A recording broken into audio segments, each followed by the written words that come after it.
Hola, soy Andrés Carmona y esto es un nuevo episodio de Expediente Miss. Siempre que hay una edición de Miss Universo, de Miss Mundo, pero sobre todo de Miss Universo, que es el concurso que más cambia de sede, viene la bendita pregunta, o viene la bendita afirmación. La local va a clasificar.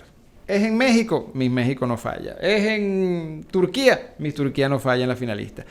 En este episodio y otros más vamos a ir haciendo un paseo por la historia del Miss Universo y vamos a ir dándonos cuenta si realmente este mito es cierto o no. Siempre la local entra dentro de las finalistas, clasifica.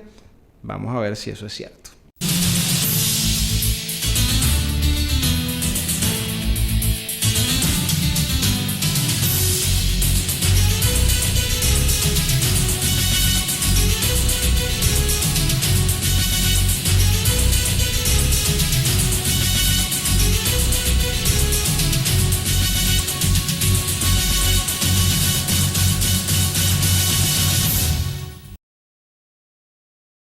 Nos vamos al año 1975, un año muy importante, y es que es la primera vez que el concurso se va a El Salvador, a Centroamérica, un país muy pequeño, un país que además pues estaba en una situación política convulsa, no parecía como muy idóneo para albergar un concurso de las dimensiones que era el Miss Universo en aquel entonces, sobre todo con una maquinaria súper fuerte de la CBS, con una inversión a nivel económico fuerte, pero bueno, lograron hacerlo allí.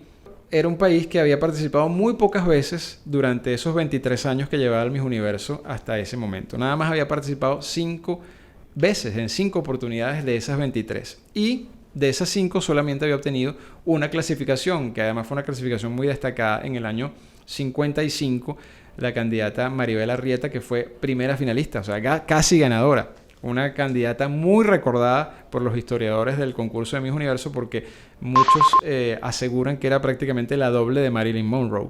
Muy parecida fenotípicamente y bastante curioso porque, como les digo, venía de un país que no se caracteriza precisamente por su población rubia ni con estas características sajonas, podríamos decirlo de esa manera.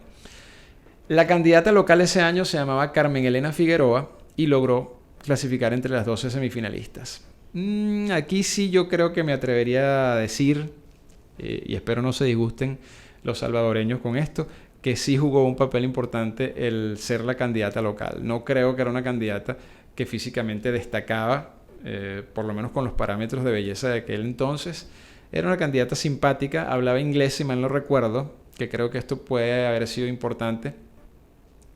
Pero no creo que era una candidata como para entrar entre las semifinalistas. De hecho, fíjense que ese año nosotros en Venezuela no entramos en el cuadro a pesar de llevar una candidata con un alto nivel de favoritismo como fue Maritza Pineda en aquella oportunidad. Nos vamos al año 1976, edición que se realiza en Victoria, Hong Kong. Hong Kong, que no participa en Miss Universo desde el año 2000, pues en aquel momento sí había tenido una participación más o menos regular. Había competido en 14 oportunidades, de las cuales había logrado 4 clasificaciones. No es nada despreciable y además de esas 4, 2 de sus candidatas habían llegado al top 5. Así que bueno, sí y no, podríamos decirlo en este caso. Yo sí creo que aquí también privó y tuvo mucha importancia el tema de ser local, porque Rowena Lamb, que era la candidata de ese año, no era una candidata, pues creo yo, con nivel para entrar entre las semifinalistas. Si la comparamos además con el resto, vamos a ver notorias diferencias de estatura, fenotípicas. Así que bueno, creo que allí y más adelante voy a explicar un poquito cómo el sistema de votación de aquel entonces influía también en este sentido. Creo que la candidata local estaba bastante protegida por ese sistema de votación. No creo que era una candidata para entrar en el cuadro de finalistas, pero bueno, allí la vimos, entre las 12. 1977, el concurso llega a la República Dominicana, Santo Domingo. Y curiosamente, ha pasado mucho tiempo y uno dice, República Dominicana, por supuesto, una powerhouse de Latinoamérica, una isla que siempre envía candidatas muy fuertes, Magali Febles. Bueno, nada de eso existía en aquel entonces. República Dominicana era un país que nunca había clasificado dentro de las 14 oportunidades que había competido en Miss Universo hasta ese momento. Insólito, pero es así. Así que una finalista o una semifinalista dominicana en aquel concurso, siendo candidata local, pues era sospechoso. No me van a decir que no. De hecho, tanto Hong Kong, que fue el caso anterior, como República Dominicana, luego de esta clasificación con sus candidatas locales, no volvieron a entrar entre las semifinalistas, sino hasta el año 88. Casualmente, los dos países. Blanca Aurora Sardiñas, que era la candidata dominicana de ese año, yo creo que era una candidata adelantada a su época. Creo que era una candidata estilo IMG. ¿Por qué? Era una candidata con buen porte, si lo era, alta, con bonito cuerpo, hablaba inglés, cosa que era bastante poco frecuente en aquel entonces con las candidatas latinas, casi ninguna hablaba inglés fluido. Así que yo creo que, y bueno, mis amigos dominicanos de aquella época quizás podrán corroborar o no lo que estoy diciendo, yo sí creo que buscaron una candidata que cumpliera un cierto perfil, como además ella se proyectaba como una mujer como muy madura, no era la típica niñita colegiala, casi adolescente que uno veía con cierta frecuencia en el concurso de Miss Universo en aquel momento. Era una candidata como más plantada, no me acuerdo cuántos años tenía, pero era bastante seria, bastante proyectada como ser una mujer ya más adulta. La cara no la ayudaba, es la verdad, no era muy bonita de cara, por lo menos en aquel entonces. Creo que quizás con unos arreglitos como los que se hacen ahora, pues hubiese sido una candidata más vistosa, pero sí creo que allí también funcionó mucho el tema de ser local, porque fíjense que la República Dominicana, con candidatas inclusive más bonitas en años anteriores, no había llegado a semifinalistas, y ese año sí lo logró por primera vez.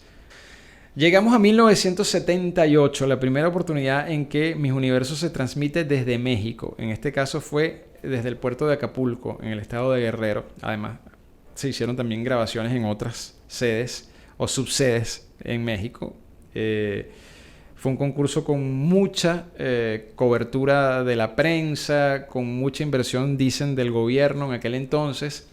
Y también podría suceder lo mismo que les estoy diciendo con el tema de República Dominicana. Hoy día podríamos decir México, imagínate, una potencia en materia de concursos de belleza actualmente, que ha clasificado muchísimas veces, que ha tenido ganadoras, que tiene a Lupita Jones. Bueno, nada de eso existía tampoco en 1978. Era un México muy distinto a nivel de su participación en concursos de belleza. De hecho, les cuento que para aquel entonces México había concursado en 21 oportunidades y solo había clasificado en 3 ediciones, que además habían sido en los inicios de la década del 50.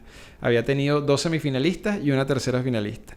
Más nada. De hecho, para 1978 México tenía 21 años que no clasificaba a Miss Universo. Así que también una semifinalista mexicana en aquel concurso era sospechoso. En esta oportunidad le correspondió a Alba Margarita Cervera Labat el honor y la satisfacción de haber representado a su país como local en esa edición de 1978. Y aquí sí quiero hacer un inciso, porque esos videos de ese concurso están en YouTube, están en esta plataforma, y si nos ponemos a ver, yo creo que allí hubo también una búsqueda de una candidata que tuviese un cierto perfil, como el del año anterior de la dominicana, y sobre todo el tema del inglés, que hablara inglés, porque siento que la candidata más bonita de México en esa edición fue la candidata que quedó de segunda. Marta Ortiz se llamaba ella, fue la candidata que de hecho fue al Miss Mundo y quedó de tercera finalista en Miss Mundo. Creo que era una candidata mucho más bella, mucho más llamativa, con un look mucho más internacional, más alta. Era verdaderamente una candidata muy atractiva, que creo que hubiese sido como local un hit para México. Creo que hubiese sido una candidata que con mucha más legitimidad hubiese clasificado entre esas semifinalistas, porque Alba Margarita era una candidata bonita, simpática, graciosa, pero tampoco creo que era demasiado destacada dentro del grupo de candidatas de ese año. Sin embargo, pues llegó a semifinalista y ocupó finalmente la posición número 9, si mal no recuerdo, en la clasificación final, que además por primera vez se hacía con el método de los terminales de computadora. Y comenzamos, por supuesto, en 1980 en uno de los concursos más espectaculares que ha hecho Miss Universo en su historia, que tuvo lugar en Seúl, Corea del Sur, donde nos representó nuestra recordada Maya Brand. Y Maritza Sayalero era la Miss Universo saliente. En esta oportunidad la candidata local era Kim Eun-jung. Sí, un nombre un poco difícil de pronunciar. Me disculpan los coreanos que vean este video si no lo estoy haciendo correctamente. Una candidata que efectivamente logró entrar en el grupo de 12 semifinalistas ya con este sistema que les comentaba en el capítulo anterior, que pues empezaba a evaluar a todas las participantes desde el inicio de la competencia preliminar con los terminales de computadora. Corea era un país que había participado en 25 oportunidades en Miss Universo en aquel entonces, de las cuales había logrado 5 clasificaciones, pero para 1980 tenía 16 años sin clasificar, o sea que venía de una etapa de bastante sequía. Sin embargo, Kim logró entrar en el grupo de las 12 semifinalistas y bueno, yo les diría que sí, creo que también aquí funcionó mucho el tema de ser local. Como comentaba yo en el capítulo anterior, yo creo que en esta era ya era un poquito más difícil manipular las votaciones por el sistema que había, pero bueno, no sé hasta qué punto creo yo que la candidata local merecía entrar en el semifinalista. Era una muchacha muy linda, con una cara muy linda, como las asiáticas de aquella época, que no se habían occidentalizado como las de ahora, sino que mantenían su esencia y su fenotipo muy asiático. Tímida, como suelen ser o como solían ser las candidatas de Asia en aquella época. Creo que usó un vestido muy llamativo y de hecho fue donde obtuvo mayor puntaje en la competencia ya semifinal. Pero bueno, tengo mis dudas. Creo que habían candidatas mucho más competitivas y más bonitas que hubiesen podido entrar en ese puesto. Kim finalmente logró el puesto número 9 de la clasificación definitiva de ese año 1980. Así llegamos a 1987. El concurso vuelve a Asia, a Singapur en aquel momento, también una de las ediciones más llamativas de esa década de los 80. Y la candidata local era Marion Nicole Teo. Singapur, que es un país, como aprendimos muchos de nosotros justamente por el Miss Universo de ese año, es un país que une muchas etnias. Hay una población hindú, malaya, china y pues a veces vemos candidatas con estereotipos bastante disímiles. Marion era una candidata como una mezcla de hindú con una mujer del Asia lejano, vamos a decirlo así, de ojos achinados, pero morena, que logró entrar en el grupo de 10 semifinalistas. Y la verdad es que aquí sí tengo que ser sincero y creo que no fue nada justo, porque no era una candidata con condiciones físicas, por lo menos como las que se exigían en aquel momento, como para entrar en el cuadro. Era muy simpática, como suelen ser las candidatas de Miss Universo. Su traje de gala, por lo menos el que usó en la final, muy bonito. Pero definitivamente habían candidatas con muchas más condiciones para haber ingresado a ese cuadro de 10 semifinalistas. Fíjense que Singapur además era un país que una sola vez había entrado entre las semifinalistas de Miss Universo en 1983, específicamente con una candidata que sí era muy linda. Pero no, creo que en el 87 allí sí funcionó esto de ser local.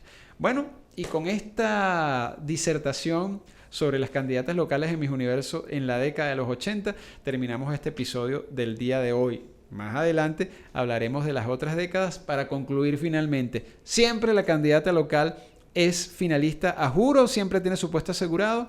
En este canal nos hemos encargado de hacer una revisión para ver si eso es cierto o no. Soy Andrés Carmona y esto es Expediente Miss.